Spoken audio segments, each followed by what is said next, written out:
Now this morning I was thinking about a special theme,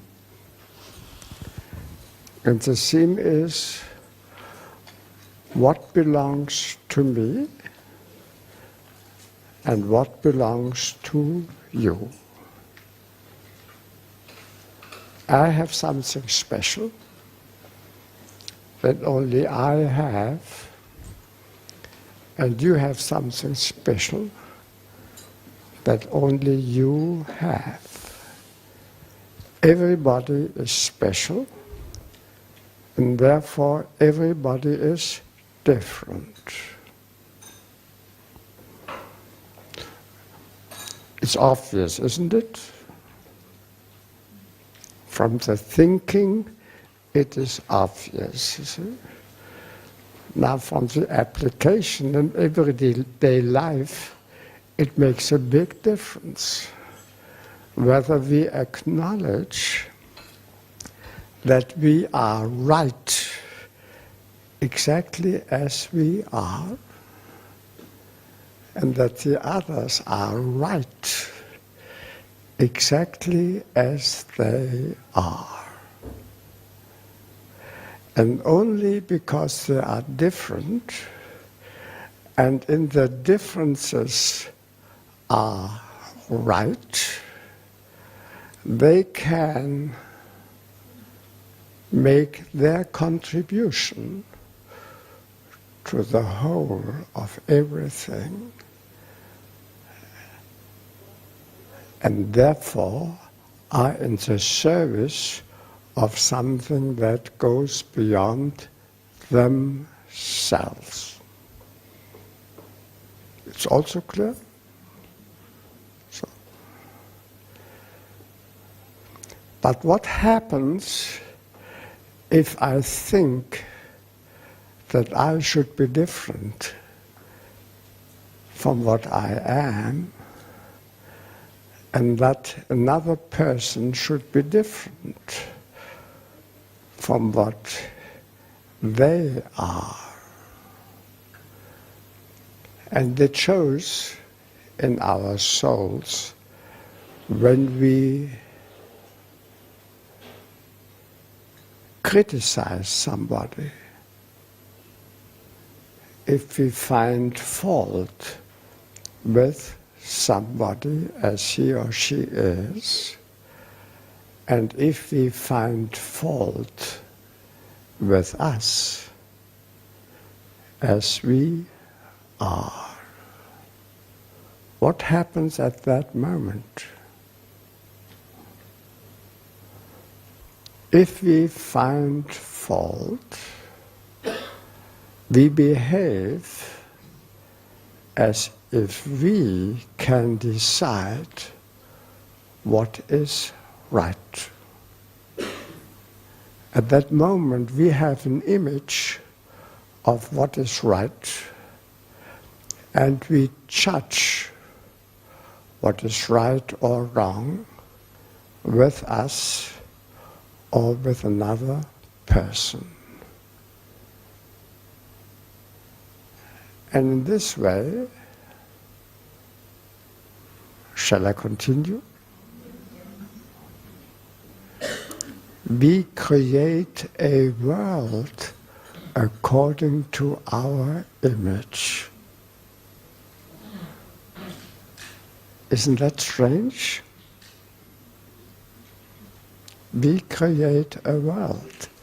We behave as if we are like God,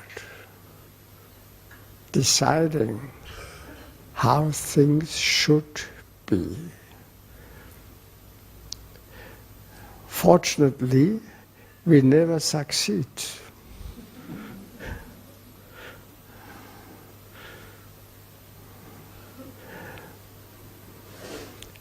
Well, there's a common human behavior, see?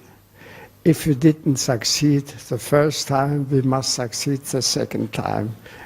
As wrong it may have been before, you see? Then we try again, and try again, and try again. And though we become people who want to change the world. And those who want to change the world never succeed. Never. Or,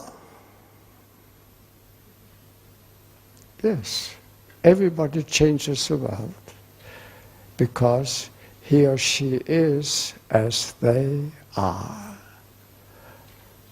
But only if they admit that everything is right as it is. Now in family constellations, there are many movements, you see, many different experiences, and some people think this is right and this is wrong. And if they would keep to what they have and what their achievements are, everything would be all right. As soon as they say that the others must follow them, then they have an image of what is right and wrong. And in this way, we lose a connection with a creative movement that directs us in a way that we can never foresee. Therefore, my position in all these differences and conflicts or seeming conflicts is I acknowledge that they are right in what they do, and I stay with my experiences and I agree to them as they are. And if we exchange our experiences with mutual respect, we grow. But everybody grows in his or her own way. And this consenting to everything as it is, that is worship.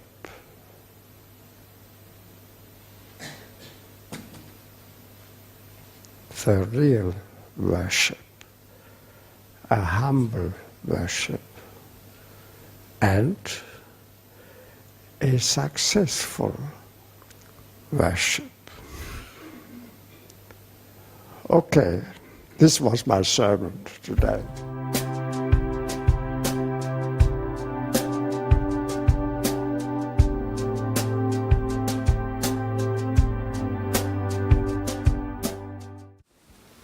Is this your first child? My second. Your second child? Uh-huh. And the first one, how old is it? She's 1 year and a half. 1 year and a half? Is a daughter? Yes. I have another one here. I have another one here. Another daughter? Yes. Okay.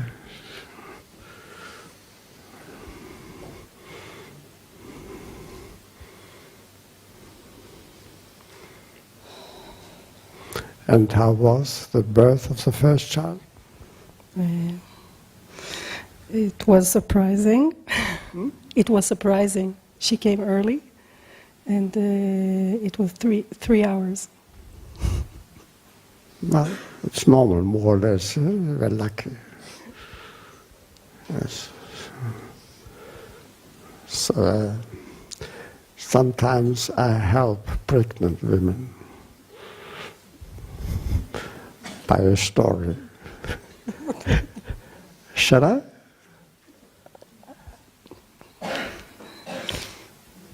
Yes. There's no harm to it, you see. Yes. There's no harm. Now you feel you get really tired, see?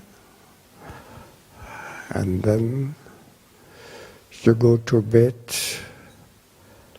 and you fall asleep. And in sleep, you begin dreaming. And in your dream, you move out of the house there, wide open space, and you breathe deeply and say, what a wonderful time. And then you walk and you come into a wood there. And there's a bench and you feel you get tired and you sit on the bench there and you fall asleep.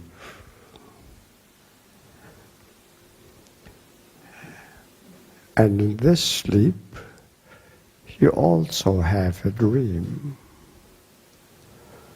So you said, where shall I go? And you said, well, I have no fixed aim. I allow myself to be driven wherever I feel I will be led. And then you walk there, and you look around there, and birds are singing, a soft wind is in the trees, and as you walk, you stand in front of a mountain. And you said, well, I wait. Perhaps something will happen. And you sit in front of the mountain there. And as you look at the mountain, you see there is an opening.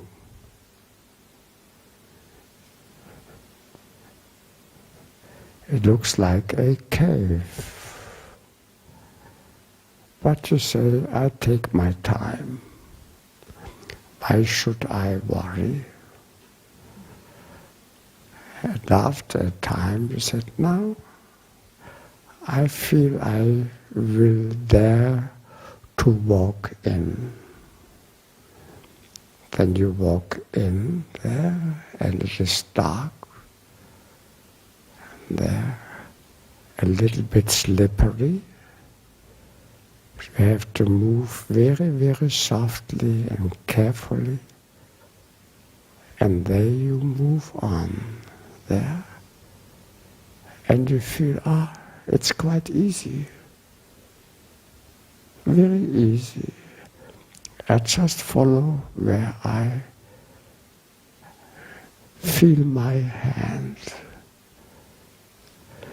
And as you walk forward there, you see at a distance a light. And you say, it's not so far. And then you move on. And then suddenly you feel it only takes one step. And you take that step. And then you sit down and say, it's so easy.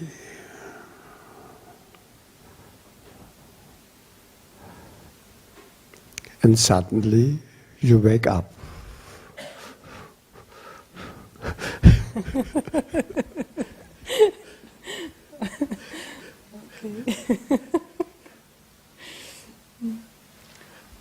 Okay? Okay. Good.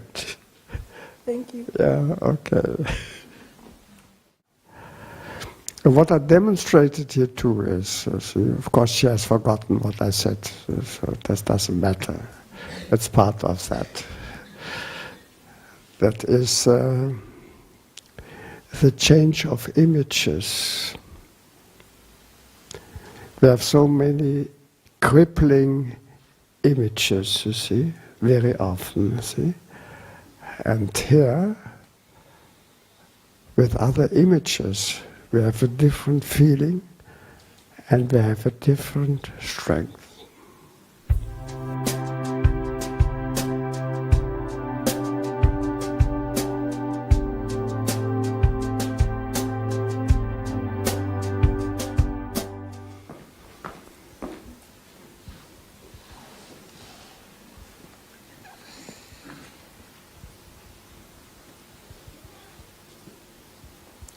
You stopped at the right time in the movement.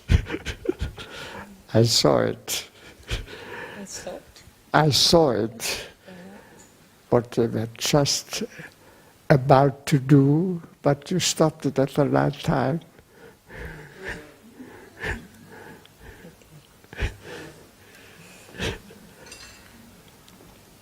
Did you also observe what you wanted to do? Of course.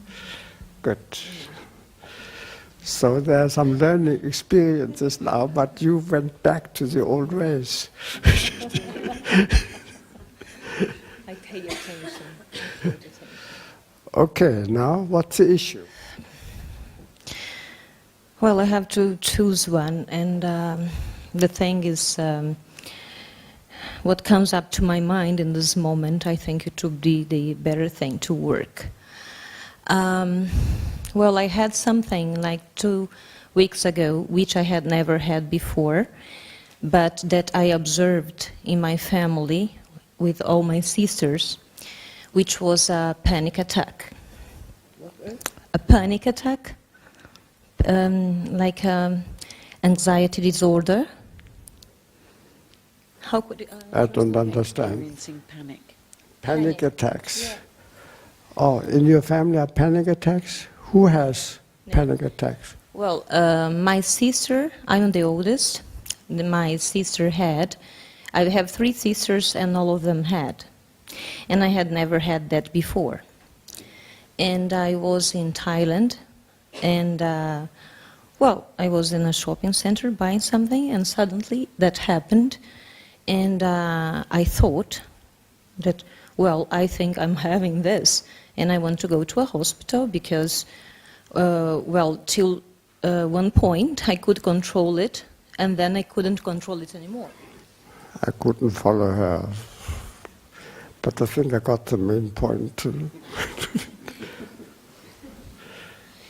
Well, Well, you stand there. I would like to add something. You stand there.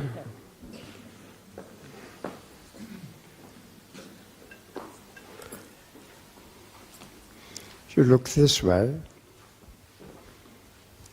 and you clench your fists. Yes, look there, angrily. And you shout out loud, I will kill you. I'll kill you!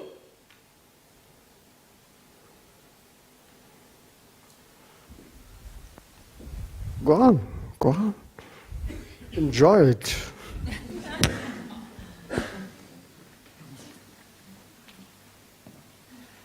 I'll kill you! I'll kill you!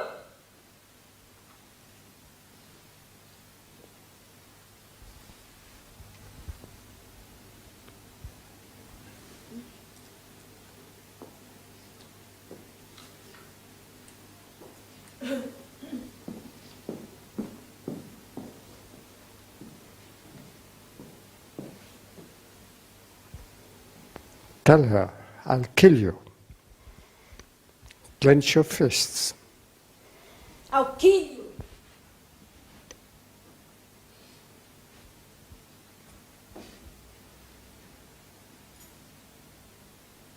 I'll kill you!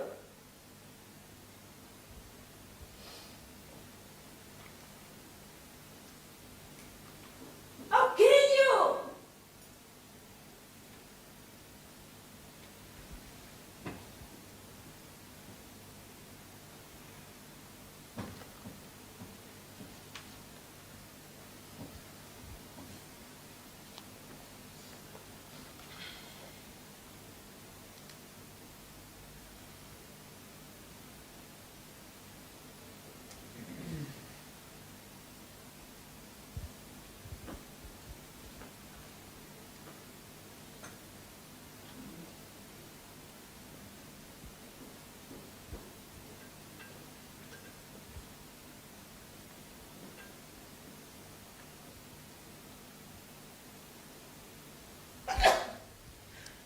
And now you say, please.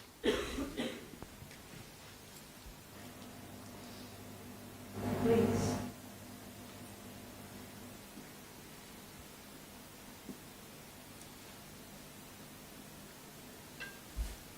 It sounded almost like I will kill you.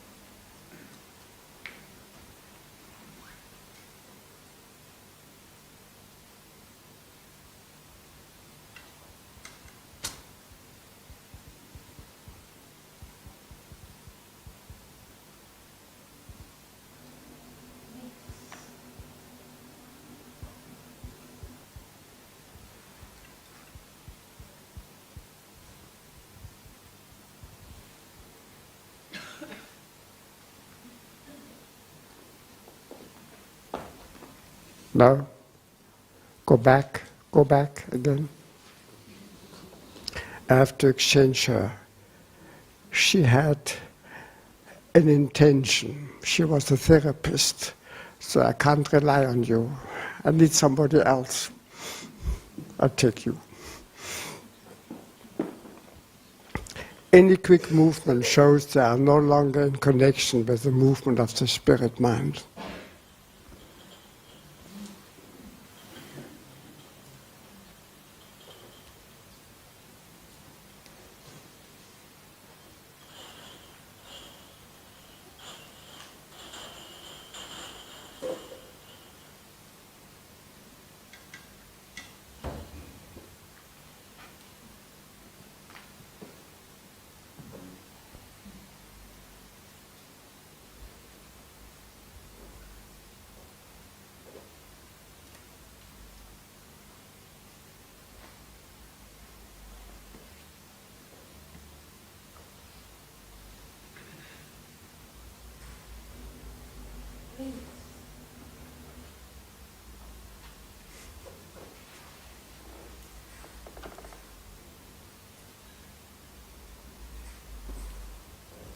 Couldn't be more aggressive, you see.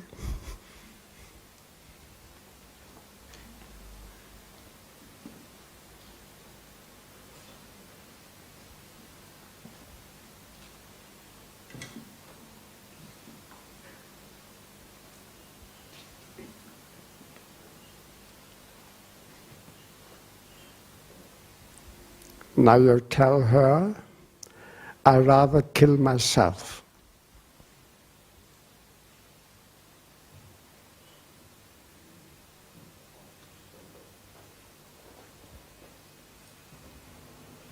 I want to kill myself.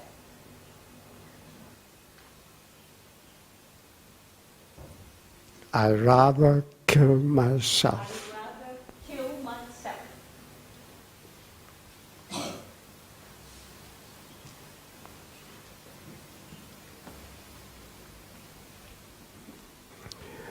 Okay, we have seen enough. Thank you both.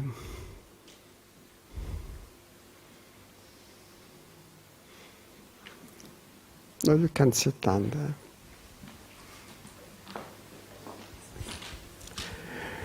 Now, I explain what we could see, you see. Many rather die than to honor their mother. We see this with many illnesses. For instance, women with cancer very often say, I'd rather die than to give honor to you.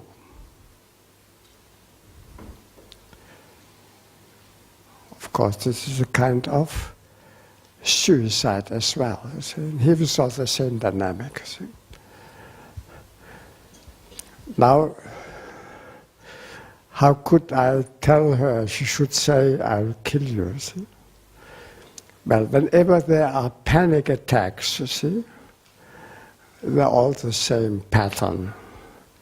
They are a defense against a murderous impulse. So don't deal with panic attacks. Deal with the aggression behind it, you see.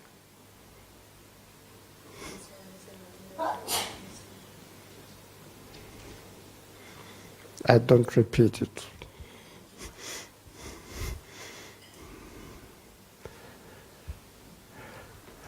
Then there are other defenses of murderous impulses.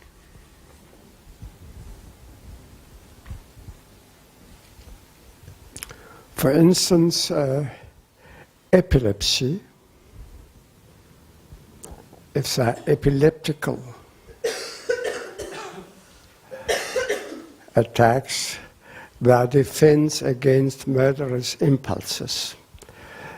And of course, when children have that, there's somebody else in the family who has that murderous impulse, and the children take over for them. That's why we never treat a child with epilepsy. We set that up and we see who has a murderous impulse. And if that comes to light, epilepsy of children is over. Very easy to heal, if you know this dynamic, you see. And if adults suddenly become epileptic, they have a murderous impulse themselves, and they defend themselves against the murderous impulse by having an epileptic seizure. And of course, panic attacks, wherever you meet them, they are a defense against the murderous impulse. See? And very often, of course, if I do this exercise, as I did it here, suddenly those who say, I will kill you, feel they are not themselves who have that impulse. But here you had it. You had it. I don't have to bother. I brought something to light.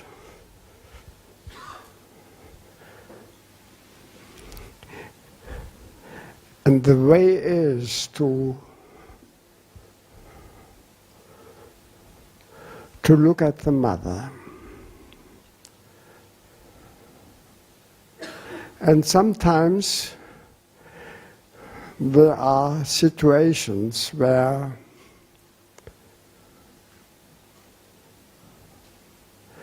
something happened in the family. And the first time I observed this was in Japan. There was a woman who said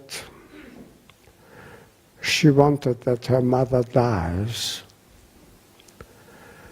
And of course, a person who has that impulse is lost for me. I don't work with them. See? Here too, I wouldn't continue working with her. I leave them to their destiny. And there in Japan, I forgot about her. That's my kind of protection, you see. Instead of bothering, I forget the people. That's, by the way, that's a spiritual exercise, forgetting. Then, 10 minutes before the closure of that workshop, she came up and asked me to help her. And I set up a constellation, but it was to no avail. And then Harald Honen, who was my cameraman at that time, accompanied me to Japan. He said, we have to have eine Ahnenreihe. We have to, what do you translate? A row of the ancestors. So I set up a client, opposite of her, her mother, behind her, her mother, behind her mother, her mother, her mother, 8 generations. And then the mother of the client turned towards her mother, and there was no connection. She turned to her mother, there was no connection. She turned to her mother, no connection. Until the 8th generation. And this woman looked to the floor. Then I placed a person there on the floor, and it was obviously murdered, you see. Of course, in your family is a murder, quite clear. Must be. From this behavior, there's murder in the family. Then that woman crawled on the floor to that person on the floor and embraced that person with deep love. And then the mother went down to that person and they reconciled. Then she could look at her daughter with love. She turned and could look at her daughter with love. And so on, through all these generations. And at the end, that woman who had that murderous impulse before was crawling on the floor to her mother, embracing her knees, looking up to her and saying, "Dear Mom." It was a background, this is the systemic background of such a situation. Okay, so I think it helps you if I explain that there are other dimensions. But if I look at her, it was of no avail what I said. It was of no avail, unfortunately.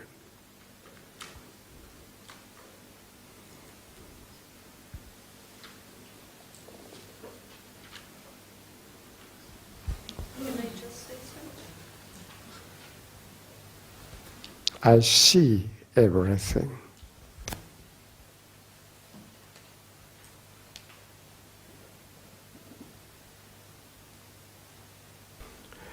Now I do an exercise for myself, you see, because here we were moving within the realm of soul.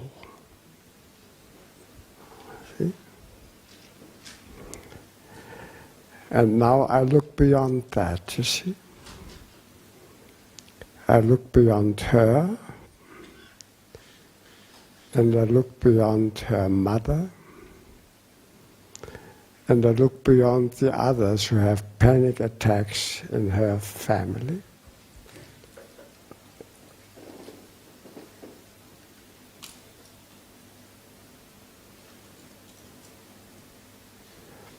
And I look at that spirit mind,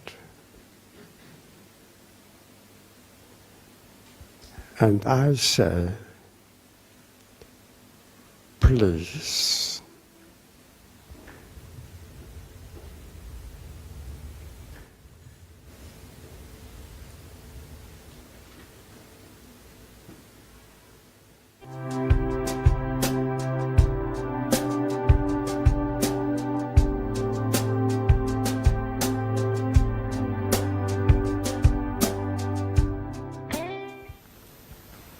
Okay, what's the issue? I developed what became diagnosed as epilepsy when I was about 12 years old. And I would like very much to understand more about what you concluded yesterday's session with, and to see if there's any possibility that I can become aware of family situations or find a way of examining I hate to use the word cure, but some way of no longer having it.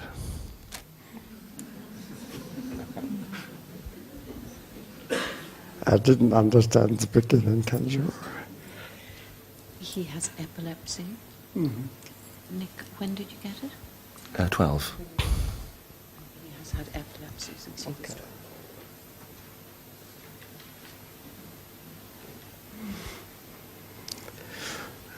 Of course, I observed you when they were talking. I observed you. And the image was that you are quite happy with the situation. Isn't that strange? I make you thinking, that's all. You don't have to answer. But I tell my observation.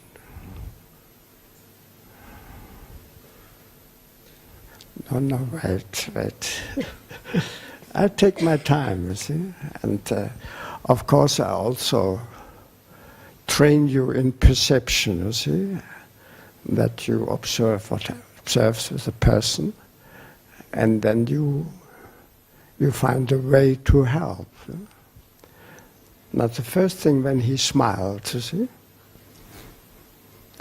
how old was he when he smiled? Was it a smile of an adult, or was it the smile of a child? Same. Now you have it again. You see, you cannot control that. Of course, that's what's beautiful. Now, how old is that smile? Possibly about 10-ish. About 10. Yes. Yes.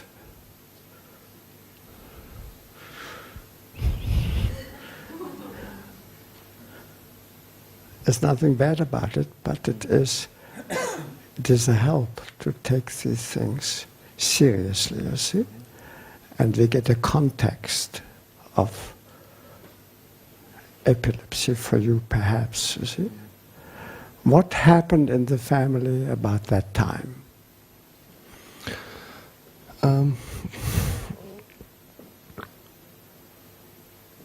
Nothing dramatic. I had a very lucky childhood, happy childhood. There's nothing I can put my finger on which would be a trigger. No.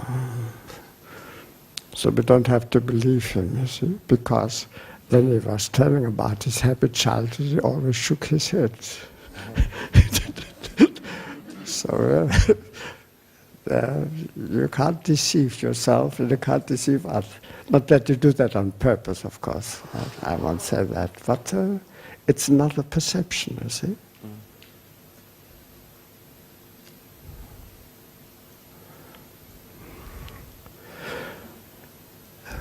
Well, the question is what to do now, you see. So,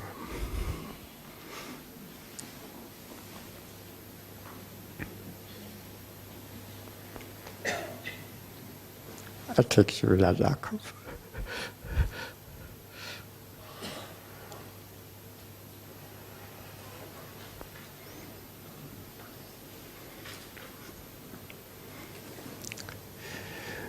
You are the secret event.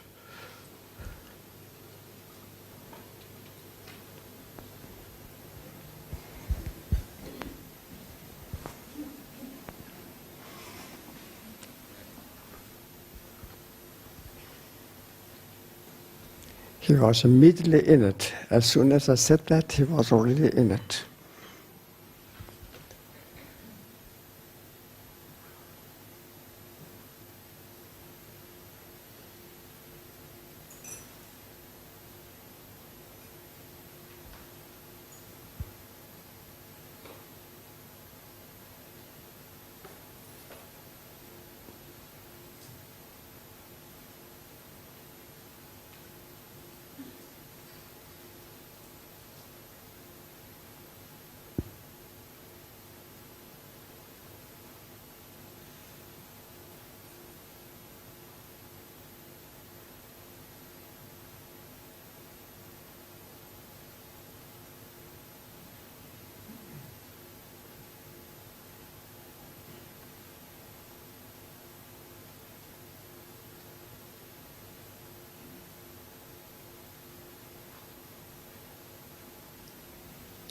You know what that is? That's the beginning of an epileptic seizure.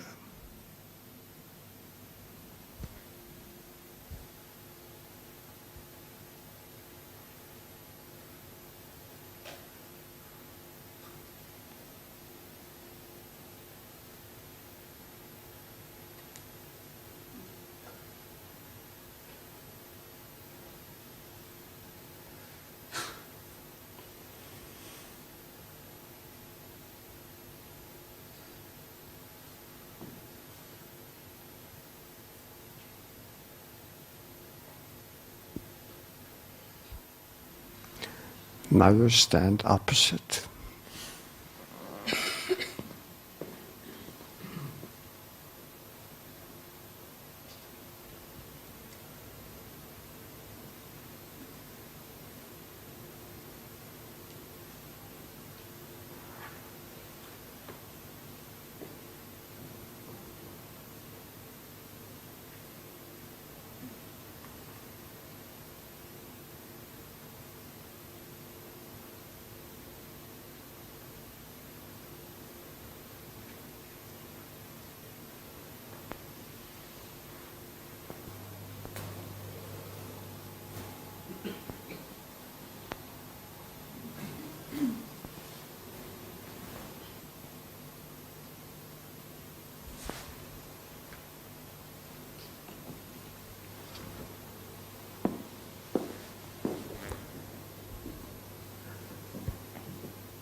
Sit here on the floor, just sitting.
There we have the murderous impulse.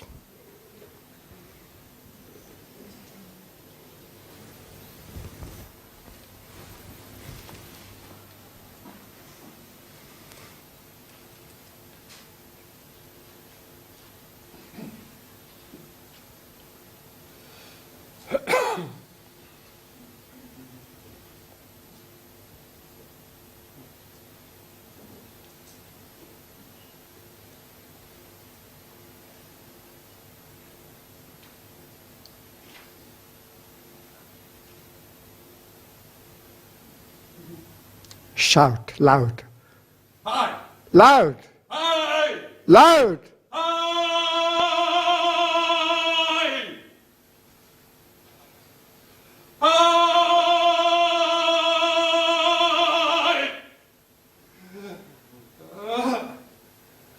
Hi!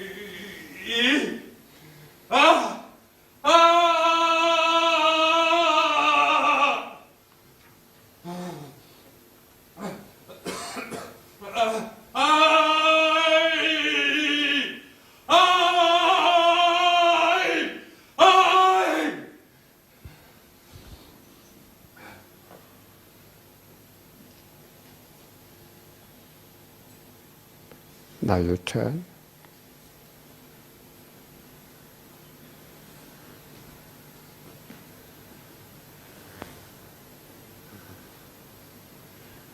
Look at him.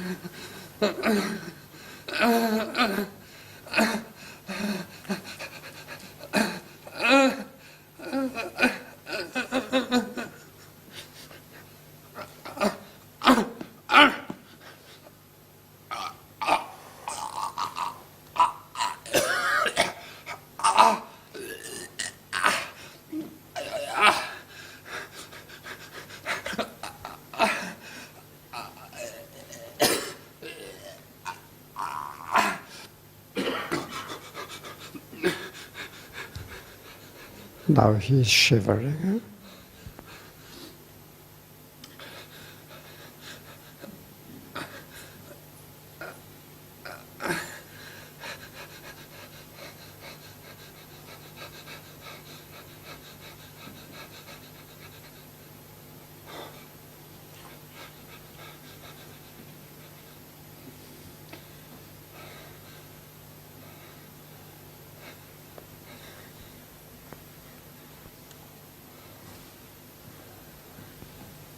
Now you stand up.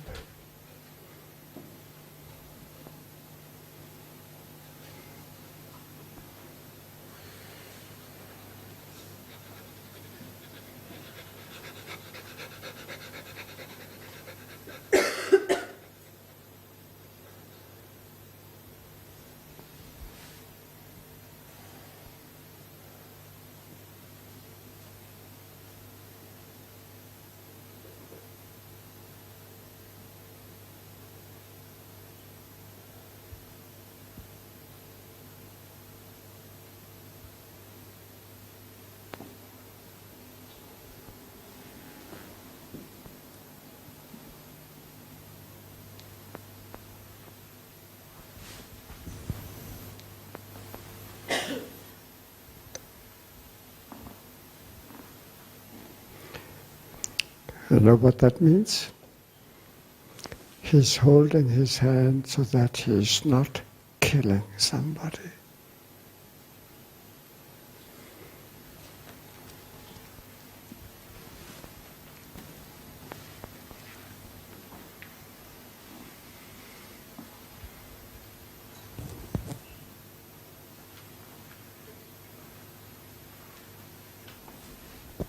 Take you.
I think I can interrupt it here.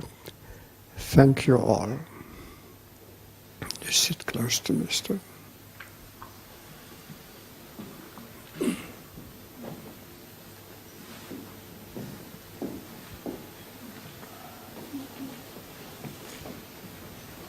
How are you doing now?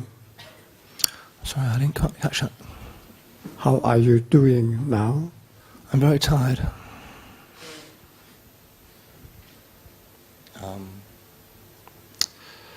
And very confused. You are not, of course. You know exactly what was going on.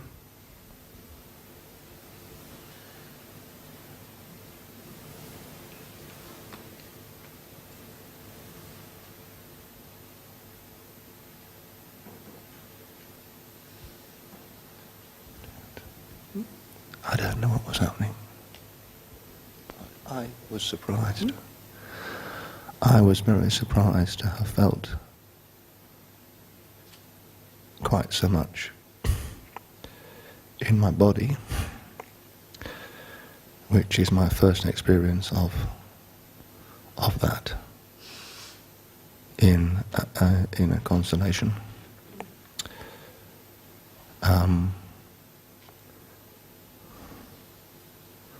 I was very surprised how uncontrollable my left arm was.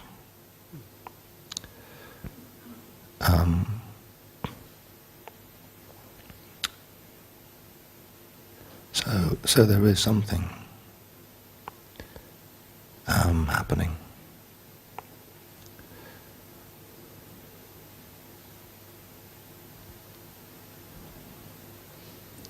By the way, this aggressive man was a child, of course.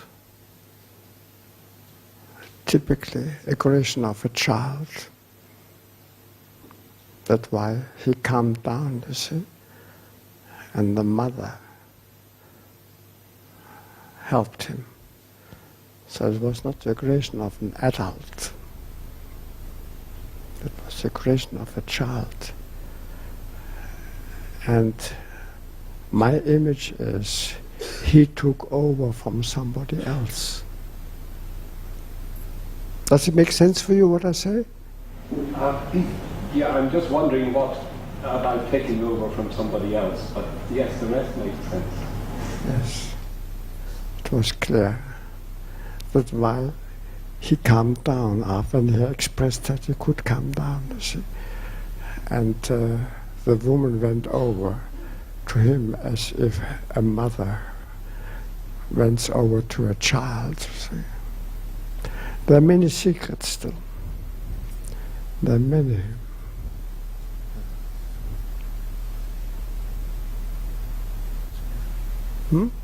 Scary. You like them. You like them. No. Of course, we saw that you like them. You know why you like them? They give you a sense of power. And it's not advisable to give that up.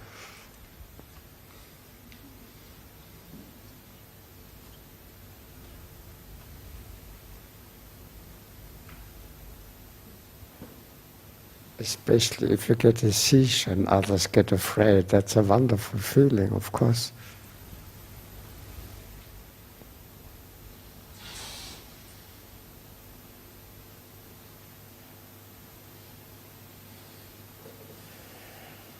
Now you close your eyes, see?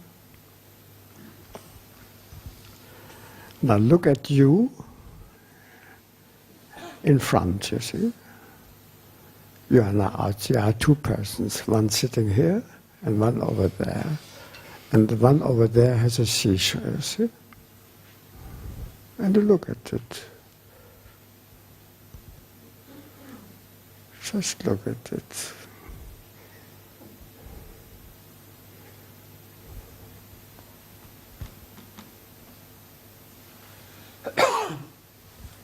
Is it worthwhile?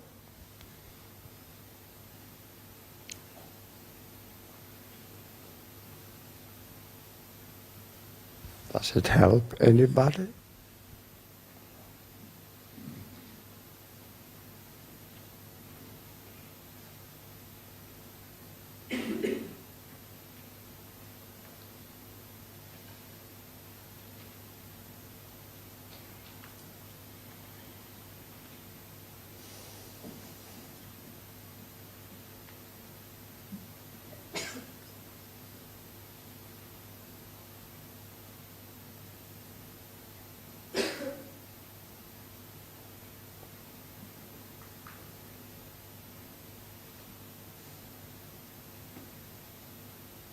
He still enjoys it, of course.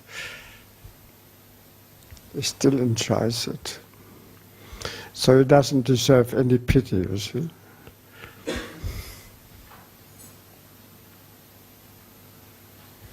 We allow him to shake, you see.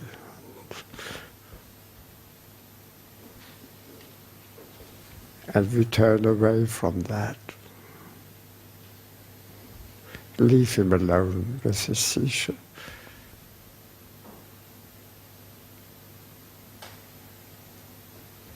If nobody pays attention, it's not worthwhile, of course.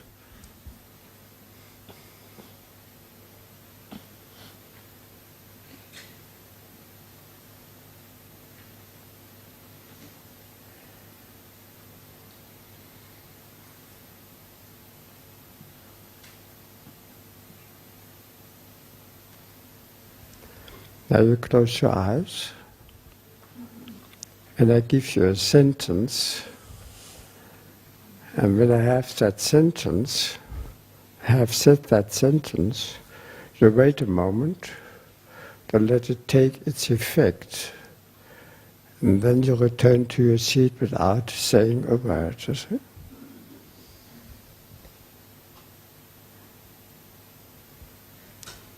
The sentence is, I do better.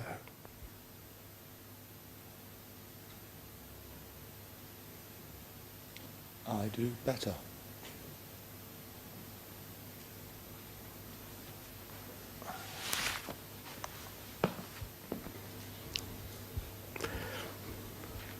We don't know any details, and yet something was set in motion, you see, in a very strange way. And you may ask why did I do certain things, you see? I followed an observation. For instance, when you were standing here, you were looking over there, briefly only. You didn't dare actually to look at there.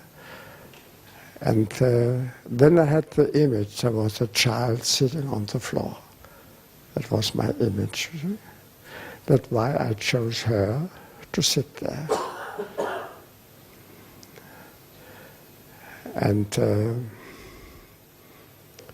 then she was looking over there.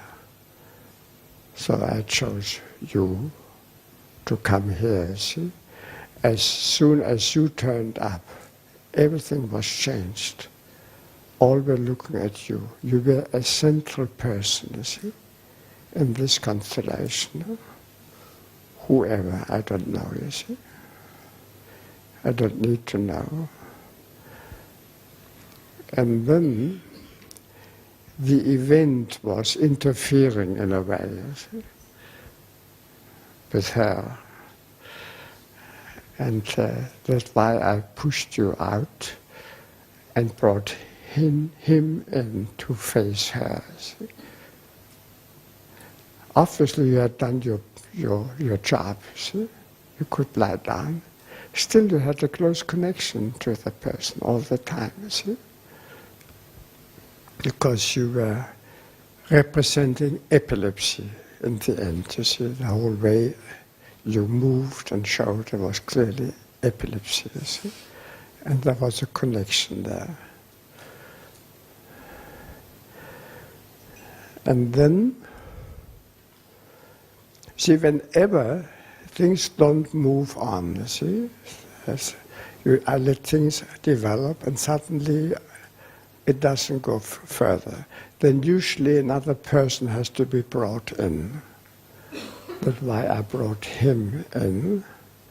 And there we saw the aggression. This is the aggression that is avoided by epilepsy, the one you showed, you see.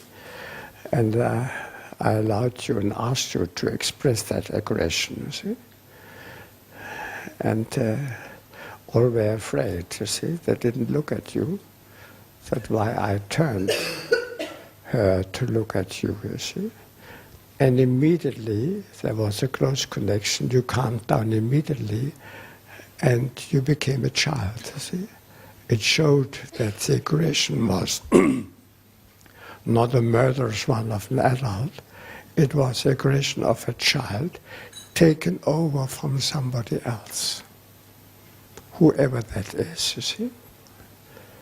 So, and then I felt there must be another person brought in. That's why I chose you, and I didn't know what for, but it had an effect, you see. And at the end, he was slowly moving away from all this, you see. You tried to keep him, but he moved away. And that is the action, the basic movement of a solution, you see. You move out of it. And but we didn't have a definite conclusion, but it doesn't matter, because these things go on. And it needed some personal work I had to do with him to expose his inner images of triumph, you see, and intimidation, intimidating others with his seizures. But I spoiled the game a little bit, you see. So we shall see what happens. Okay? Good. Now, epilepsy with children is easily healed, very easily healed. You don't have to be afraid of that, you see. And you set that up, and I take a representative of the epileptic child, and I let him clench the fists, you see, and as you did, and shout out and so on. And suddenly the child knows these are not his own feelings, they're other feelings. And in this way, suddenly it's clear he takes it over out of love for somebody else. And if this has been exposed, epilepsy has gone, you see.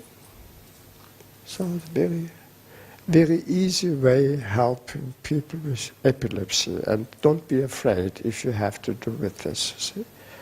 It says epilepsy is a defense against the murderous impulse.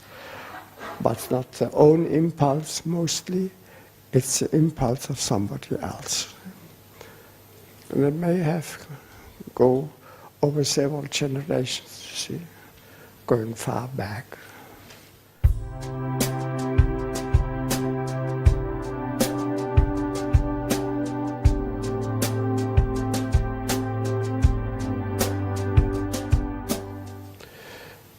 There's something else I would like to mention here in this respect. You see, much psychotherapy and also the way we do family constellations, very often, we go back to an event in the past. So we bring it to light, and we want to resolve the present with the help of solving something in the past.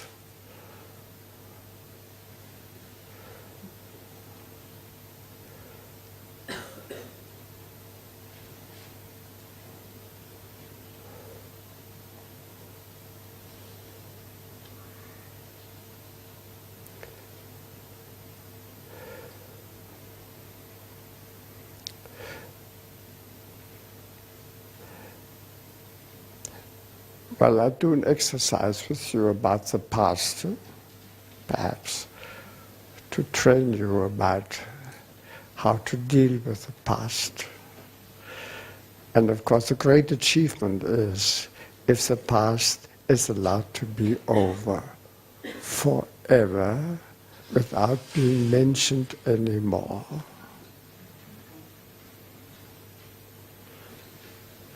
Okay, close your eyes.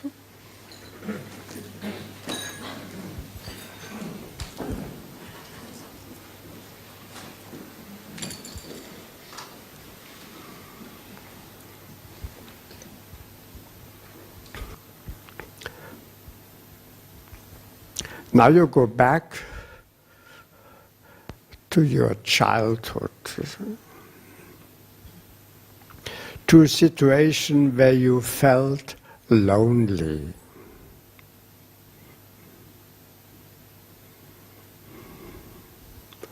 Nobody there to care. You need somebody to take care of you or to be present, but nobody is there. And this is an image. You have an image of the past, of such a situation, and this image creates some feelings. The feelings are connected with this particular image. An image of the past.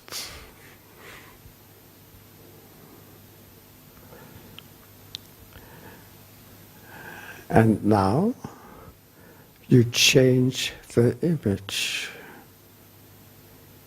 You allow yourself to remember situations where you felt in good company, happy, feeling at home and secure.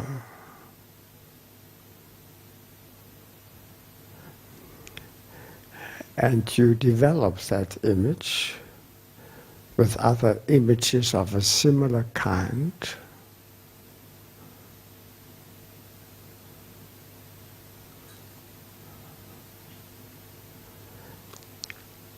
And you allow the feelings in your heart to be according to these images.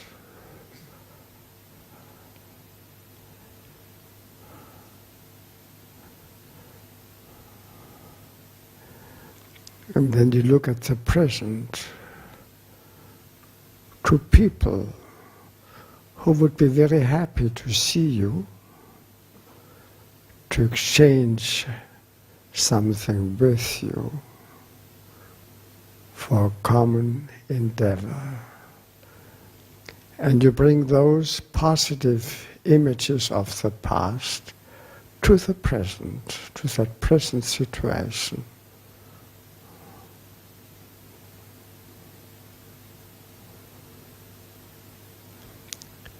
And we shall never be alone.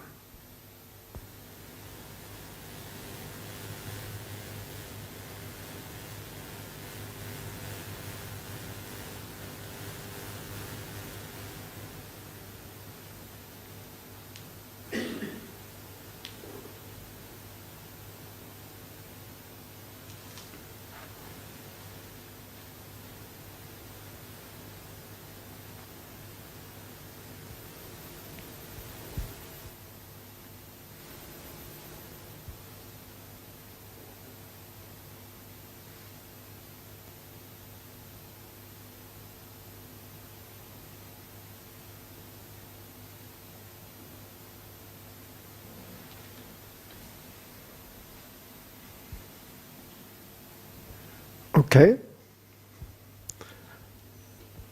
I have a strange image about going back to the past.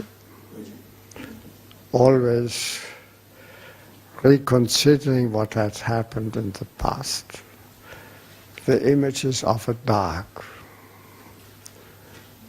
the dog left something behind and returns to sniff at it all the time. But then there's no shit anymore, and the dog makes an image of the shit and sniffs and sniffs and sniffs again. This we call psychotherapy.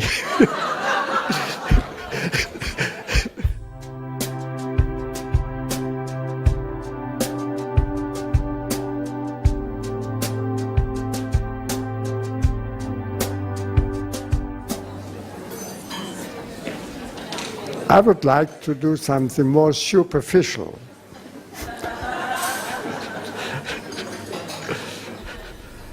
Not going so deep, you see, something very practical. So if I would do something about success, you see. If there, of course, in this group, nobody's here who is a failure, you see, of course, or fails constantly, otherwise they couldn't have afforded the fees for this workshop. Now, sometimes people have to make a decision, you see. They have a situation, for instance, they live in the house where people are unhappy. Or people die in that house, you see. And for a long time, or they have bought a house and they can't finish it. Or they've bought a business and it's a failure. And these things are connected with certain events very often. And if somebody has a situation like this, we could look at it and we could learn a lot for ourselves in this respect. Describe briefly the situation. I have two houses, one in Watford, which is London, and one in Birmingham, which is Midlands. I want to sell the one in Birmingham, and it's not moving, and I've got it up for sale. And now I'm hivering and hovering about which house to live in. You have two houses, and you want to sell one of them, and you don't know which one to sell and which one to live in? Is that correct? I actually did a constellation on the houses, and the one in Birmingham is my oldest house. I've had it, it was my first. I don't want to have the details, because we see that here, see? So we need two houses here, see? Okay? And you don't tell the people which house it is. I say the first one, you decide what it is, and I don't know which one it is, see? So we keep it secret, you see? Now the first house, you see, would it be represented by a woman or by a man? A man. A man. And the second? A woman. A woman, okay. Now, who volunteers for the first house? You? Okay, come here. And who for the second house? Okay, you. You stand here. And you here. Did you perceive that it makes a difference whether I put the man here or whether I put him here? Did you perceive that? Now change, then you see the difference. Does it make a difference? Therefore you get an immediate perception of what is correct. So you change again.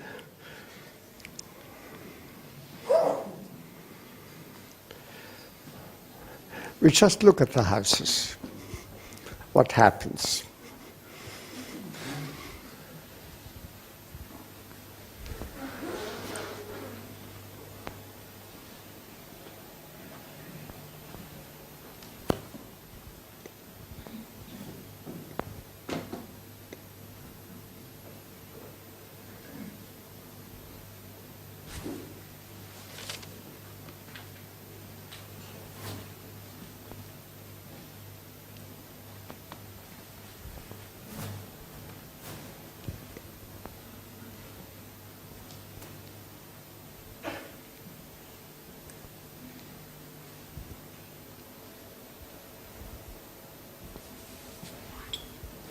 Take you.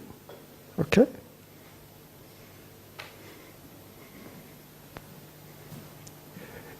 You represent her, you see?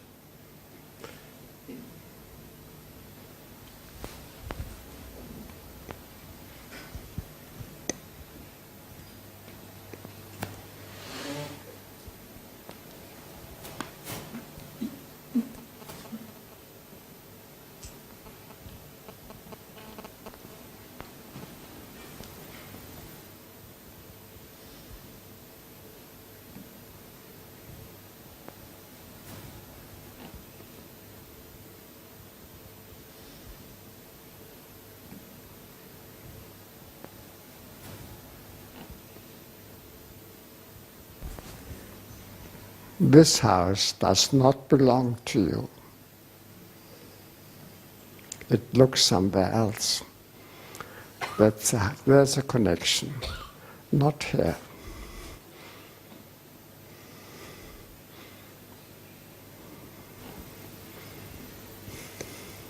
Thank you all. Is it clear to you?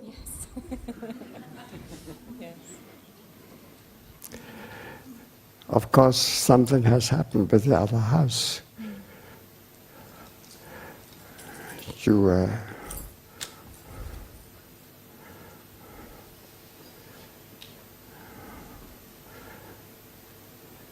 didn't acquire it in a proper way. And so it doesn't belong to you. It's no use to keep it.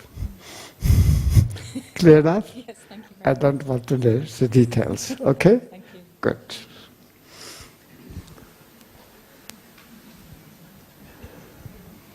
It's very easy, you see, to reach a very far-reaching decision in 5 minutes.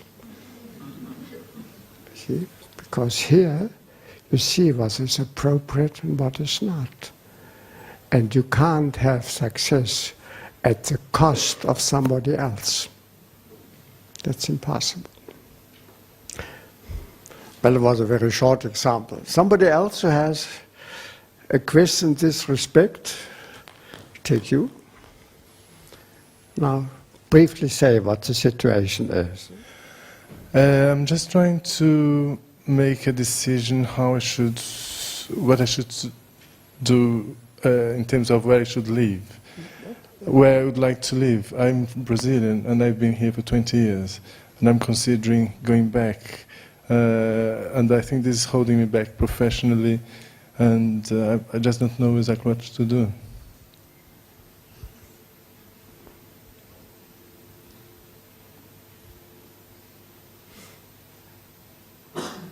Of course, I know already what would be correct, but we look at it, you see. So we take a representative for England and one for Brazil, isn't it? For Brazil, you take a man and a woman.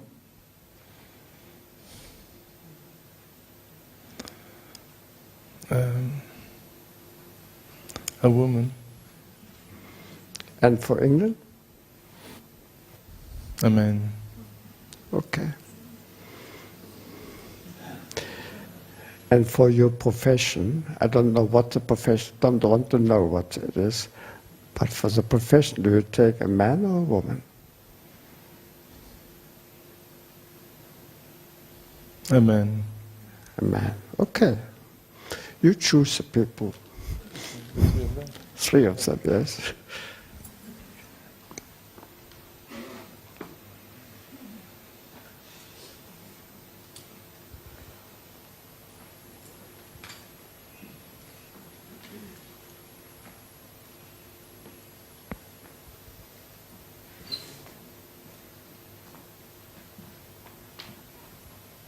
Now this is Brazil, and this is England, or? Brazil is England. No, you need somebody for the profession. Just sit here. They will move by themselves.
Where is the future?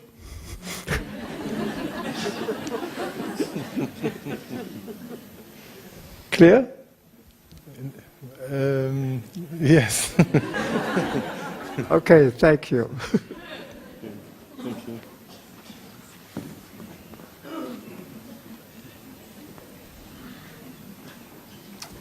It has far-reaching consequences for him, you see.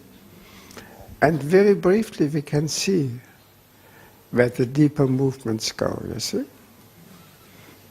Of course, I knew right from the beginning that you have to go back to Brazil, of course.